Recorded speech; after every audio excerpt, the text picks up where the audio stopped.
E aí, galera, tudo bem? Aqui é o Kael, monitor de vocês de educação patrimonial. Espero que estejam bem, estudando, tranquilos, fazendo exercícios com saúde.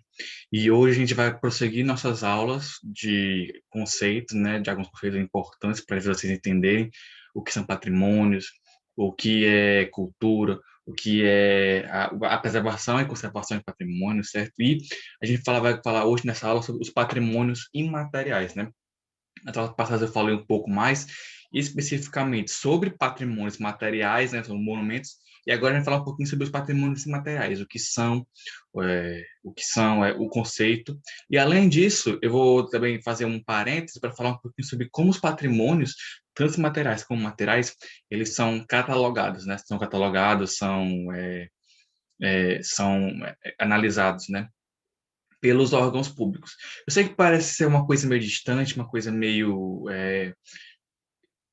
burocrática, por assim dizer, mas é importante para vocês entenderem de onde vem, né, o monumento, por exemplo. O monumento, ele não, tanto o material quanto o material, ele não nasce do nada, né? Ele não brota, certo? Tem toda uma construção sobre ele, toda uma escolha, uma análise. Entender isso é importante para entender é, o patrimônio e a identidade cultural da nossa cidade, nosso estado, nosso país, de forma geral, certo? Então, vamos começar? Deixa eu compartilhar aqui a tela, como sempre. Bom, os patrimônios imateriais, né, de acordo com a Constituição Federal, né, de 88, e com seus conceitos, eles dizem respeito àquelas práticas e domínios da vida social que se manifestam em saberes, ofícios e modos de fazer, celebrações, formas de expressão cênicas, plásticas, musicais ou lúdicas nos lugares, como mercados, feiras e santuários que abrigam práticas culturais coletivas, certo? É. E, de acordo com a Unesco e o IFAM, a gente entende o patrimônio material como as práticas, celebrações, saberes, ofícios, lugares, as técnicas e expressões artísticas e lúdicas que funcionam como referência para a história e memória dos grupos sociais que os praticam, juntamente com os objetos, instrumentos, artefatos e lugares culturais que lhes são associados. O patrimônio material é transmitido de geração em geração, gerando um sentimento de continuidade e identificação. A noção de patrimônio material engloba o universo das culturas populares tradicionais e das manifestações folclóricas que os indivíduos buscam preservar e em respeito às gerações passadas. Como forma de patrimônio imaterial, podemos citar os costumes tradicionais, os folguedos, as danças populares, expressões artísticas, os festivais populares, culinária tradicional, lendas, literatura popular, lugares culturais, práticas artesanais, mestres da cultura, entre outros. Então, os patrimônios materiais são tudo aquilo que são as práticas, as formas de expressão que são marcas de um povo, certo? Marcas de um grupo social, que tem a ver com os lugares desses grupos sociais, com as memórias, certo? Na próxima aula eu vou dar uns exemplos mais focados, mas é muito a ver com fazer, sabe? Com a construção, com a prática. Não necessariamente envolve elementos físicos como um monumento, certo? Um exemplo simples, por exemplo, vamos dizer que um grupo social, sei lá, um grupo social, ele constrói uma torre, certo? Uma torre para celebrar a sua cultura, certo? E na construção dessa torre, eles têm maneiras próprias de colher os materiais, de pensar como construir a torre, do que tipo de forma vai ser utilizada, quem vai trabalhar e por que vai trabalhar, o que fazer durante esse trabalho, certo? A torre pronta, a gente pode considerar ela como um patrimônio material, né? Porque ela está lá, ela existe, ela está lá, né? É um monumento e reflete a identidade daquele povo, a cultura. E a forma com que aquele povo constrói a torre, a forma com que aquele povo pensa a torre, os materiais que eles escolhem, por que eles escolhem, a construção em si, as ferramentas, essa forma de fazer, né? Esse saber, esse ofício é o patrimônio material, certo? Porque, tanto, além da torre pronta, a forma de fazer também reflete como esse povo pensa, como esse povo vê essa cultura, como vê essa identidade, certo? Então, essa é a diferença entre patrimônio imaterial e o patrimônio material, beleza? E, depois de continuar a aula, né, eu queria falar um pouquinho sobre como os patrimônios se tornam patrimônio, certo? Por que eu botei entre aspas? Porque esse se tornam, ele tem a ver com o registro, e a gente vai ver no inventário e registro oficial, certo? Escolhido pelo governo, pelos governos federais, municipais, estaduais. Aqui a gente vai usar o exemplo do governo municipal de Fortaleza, né? E como o governo, o agente, no caso, o governo escolhe, né? Como ele pesquisa e escolhe. Só que é importante pensar que essa escolha oficial é só uma entre várias, certo? Não é porque um monumento não é oficial que ele deixa de ser importante, certo? E não é porque o monumento é oficial que ele é importante por si só. São escolhas, são pessoas que lá vêm lá, escolhem por motivos X, motivos Y, e entender esses motivos também é importante para a gente ter um senso crítico maior, certo?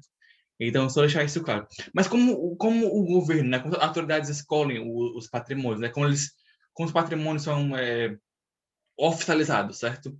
Em Fortaleza, e eu escolhi o exemplo de Fortaleza porque é um exemplo muito usado também em outros lugares, são contadas as duas formas, o inventário e o registro.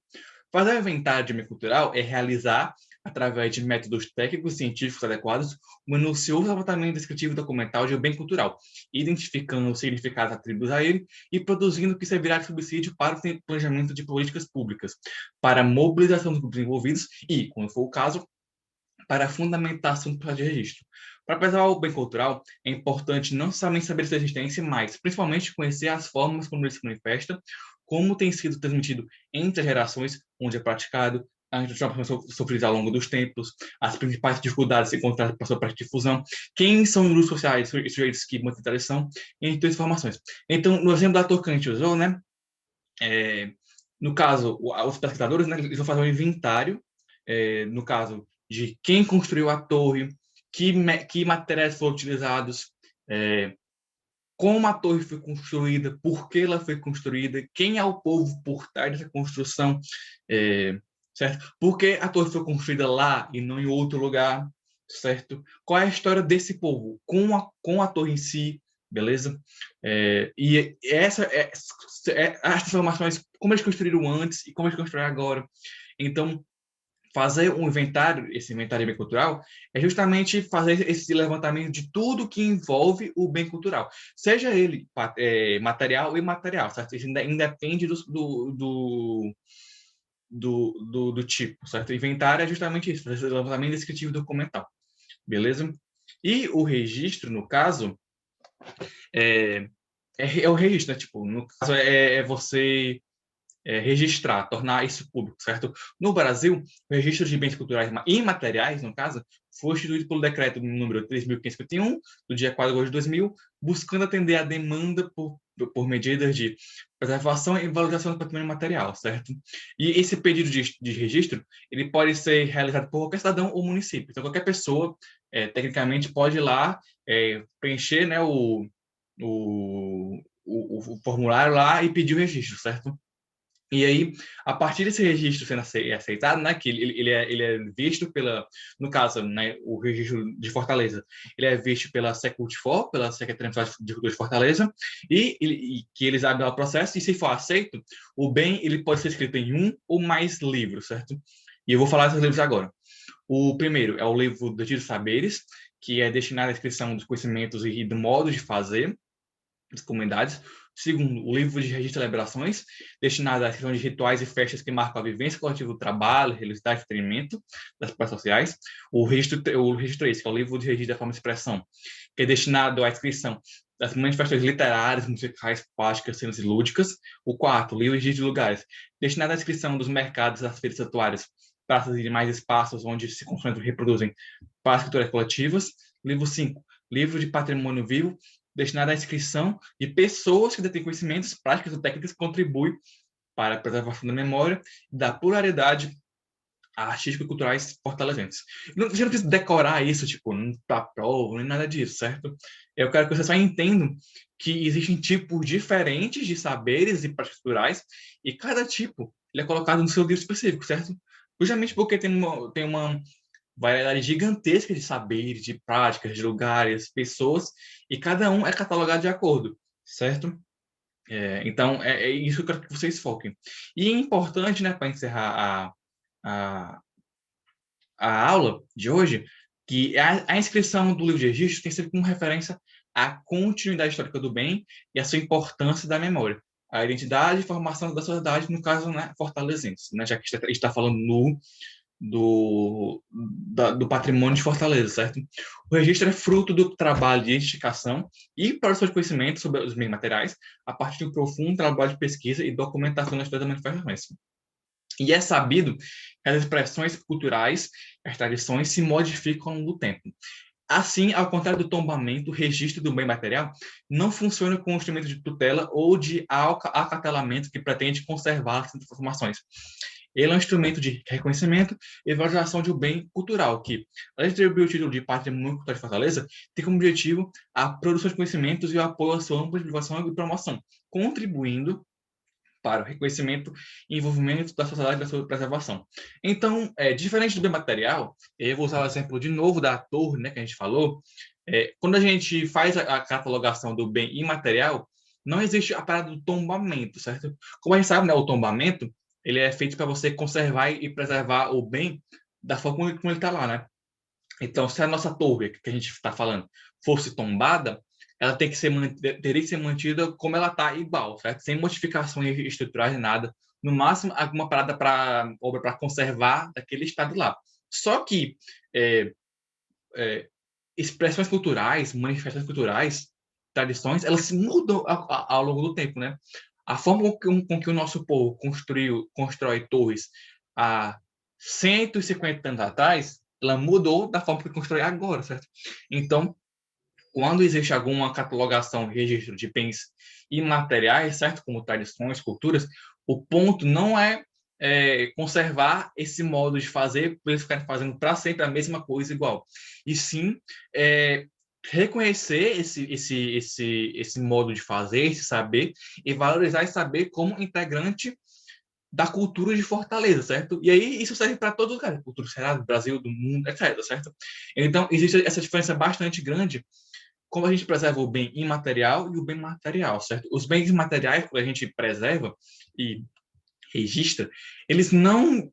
A gente não tem intenção de fazer eles ficarem parados daquele jeito e tal. Não é para conservar daquela forma, assim, como se fosse um bem material, certo?